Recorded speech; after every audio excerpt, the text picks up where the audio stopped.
Здравейте! Днес ще разгледаме как травмите ни отдалечават от нашата душа и интуиция. Когато имаме някакви травми, ние реагираме спонтанно. Така да кажем, от механизъм в мозъка, който ни връща в ситуация, която ние сме имали в детството, и тя се проявява в сегашния момент или към човека, примерно нашия партньор, или дори в бизнес среда към нашия шеф, или от шефа към нас. Всъщност, ние привличаме конкретни ситуации, за да може да се справиме с травмата. Така че хората, които привличаме, ситуациите, които привличаме, имат много общо с нашите травми и това, което трябва да отработиме. Друго, което е много важно, е когато ние подценяваме себе си и, така да кажем, се смаляваме, за да паснем на конкретни места. Това също има общо с нашите травми. И общо е това, че когато ние се, така да кажем, омаловажаваме, това значи, че нашето лично уважение спада и се опитваме да станем удобни, под някаква форма да не бъдем отхвърлени. А отхвърлянето, това е вид травма, която също се преживява в детските години.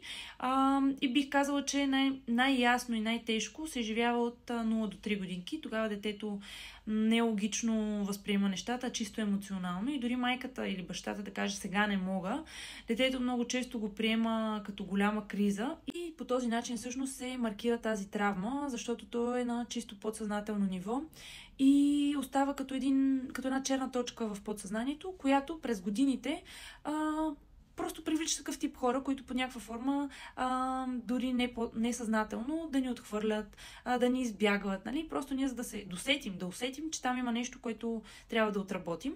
Така че това е едната от травмите, които много често се проявява, травма на отхвърляне.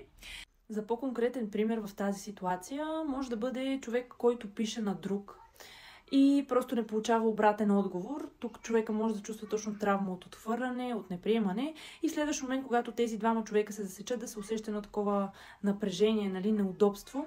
И да, тук е много възможно да се проявява травмата на отхвърляне. Ако се получи връзка, тя да е доста токсична, защото е точно на база травми.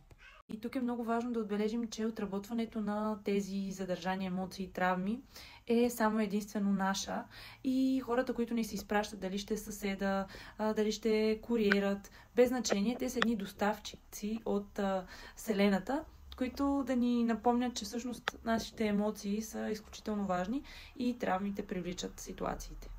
Забележите, че вие угаждате на някой, въпреки че подсъзнателно не искате да си пишете с този човек, всъщност вие имате точно тази травма на отхвърляне, защото се притеснявате, че ако не му отговорите, всъщност този човек следващ път, като ви види, ще ви отхвърли, няма да ви говори и ще чувствате едно такова някакво отдалечено чувство един между друг.